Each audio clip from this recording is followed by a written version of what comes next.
حکیم ابو علی سینا کا بادشاہ سے عجیب انعام مانگنا۔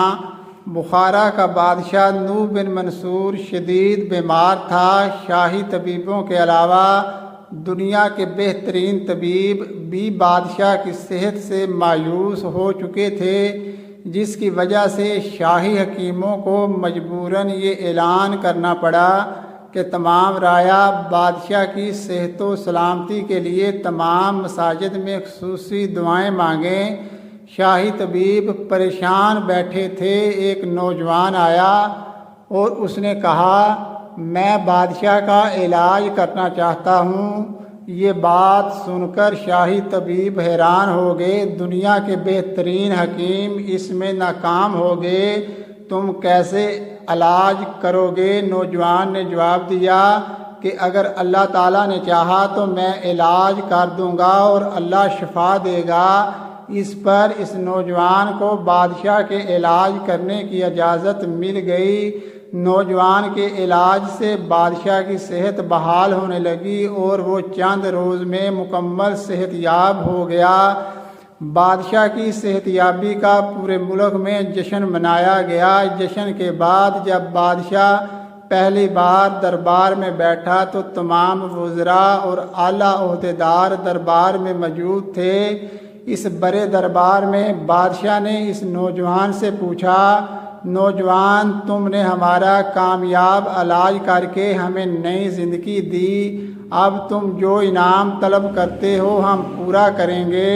تمام درباری دم سادے بیٹھے تھے کہ نوجوان کتنا قیمتی انعام طلب کرتا ہے۔ نوجوان بولا، بادشاہ سلامت، آپ کی رعایا ہونے کی وجہ سے آپ کا ہم پر حق ہے کہ آپ کا علاج کریں اور شفا اللہ کے ہاتھ میں ہے۔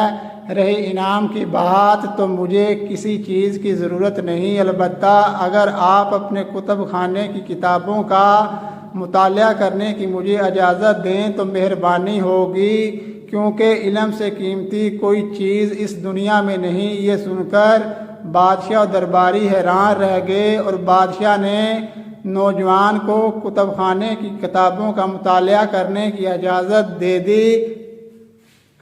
یہ نوجوان حکیم ابو علی سینا تھے جو ایک امیر کبیر جگیردار عبداللہ کے ہاں پیدا ہوئے۔ علم حاصل کرنے کے شوق میں بخارا چلے آئے۔ ابو علی سینا نے شاہ نوح بن منصور کے کتب خانے کی کتابوں کے علاوہ بھی بے شمار کتابیں پڑھیں اور دنیا کا شاید ہی کوئی فن ایسا ہو جس میں ابو علی سینا نے مہارت حاصل نہ کی ہو۔ دنیا اسلام کے یہ عظیم طبیب اپنے زمانے کے عظیم حکیم، فلسفی اور ماہر طبیعیات تھے۔ انہوں نے مختلف علوم میں 105 کتابیں تصنیف کیں، جن میں القانون، الشفاء اور لسان العرب کے علاوہ الارشادات، اسرار الحکمت، الشرقیہ مشہور ہیں۔ ان میں سے بہت سی کتابیں ان کی وفات کے 650 سال بعد تک اسلامی ممالک کے علاوہ یورپ